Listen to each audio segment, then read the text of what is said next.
All right, so in this session, I want to talk about Apep or Apophis. So, Apep is a symbol or a neter that represents evil, chaos, carnality. Um, I similar to Set, I don't all the way see Apep as a bad thing. In that once you understand what it is, you just understand that it's something that needed to be represented and put into proper context of our relationship with it.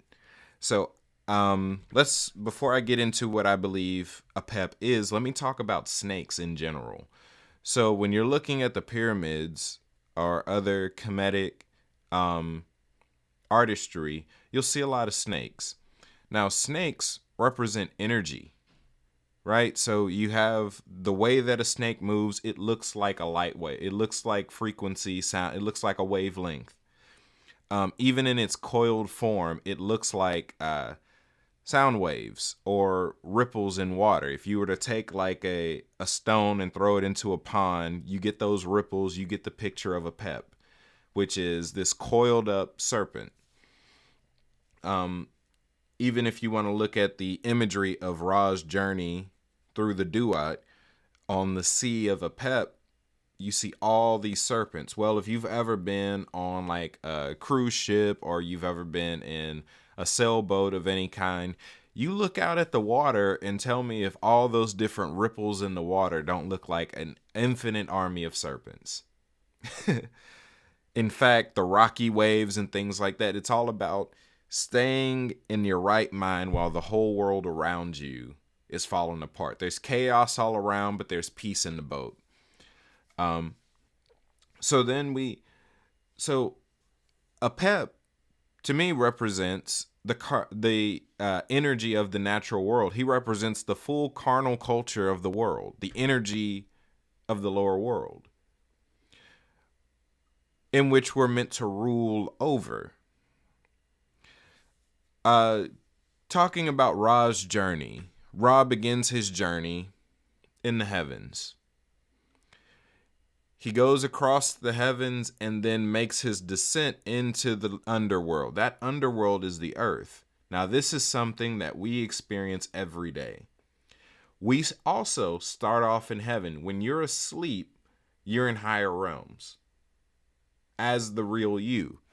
You wake up, you come down, now you're in the regular world. You're in the natural world. The journey that you're on is the same as Ra. Ra, once again, representing divine consciousness. Your job is to protect your divine consciousness while in a chaotic environment, an unruly environment. So, uh, when you go into the world, you're going to be tried, you're going to be tested, everything is going to go crazy. Nothing's wrong with that. What you're supposed to do is maintain your divine consciousness. You maintain your identity. You don't let what's outside of you get on the inside of you. And we get an opportunity at this every day. So the picture that we get of the sun rising and falling and rising and falling is a picture of continual victory over carnality.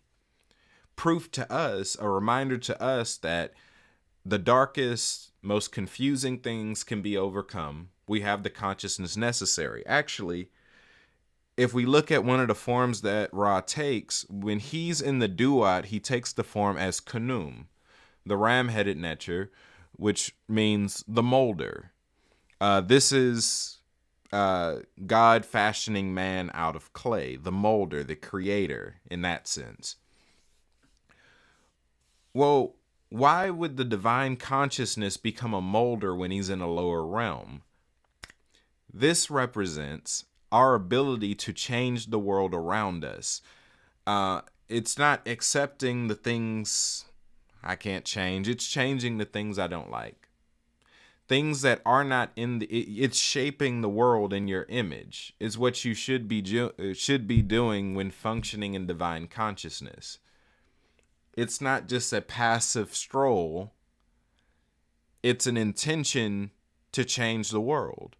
That when the sun is visible in the natural world, it's changing our lives.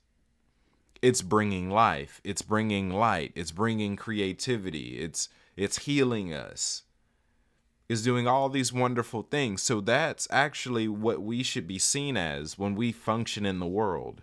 That we are a beacon of light. That we are a beacon of light. And we are a beacon of truth in the world. That wherever we go, we're changing the world for the better, redeeming and restoring creation. Because we're not just divinity resting and doing nothing.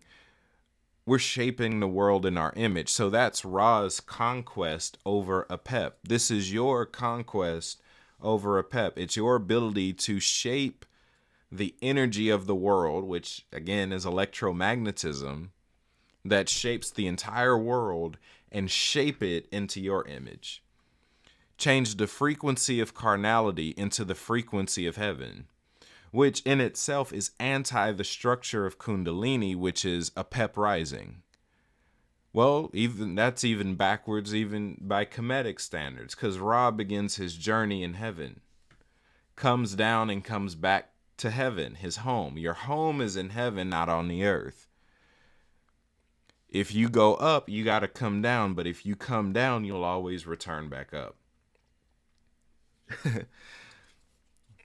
So, when you look at, again, talking about the serpents, wherever you see serpents, you see energy. And the way that those serpents are depicted tells you what type of energy it is. A funny picture I like to, that I've seen is that of it's like a cylinder that has a serpent in it. And it seems like the people are carrying it. I'm like, well, call me a nerd if you want. That's a lightsaber or a flashlight. But it represents energy. They're manipulating the energy, putting it in a direction. So that's that. That's it for this session. Until next time.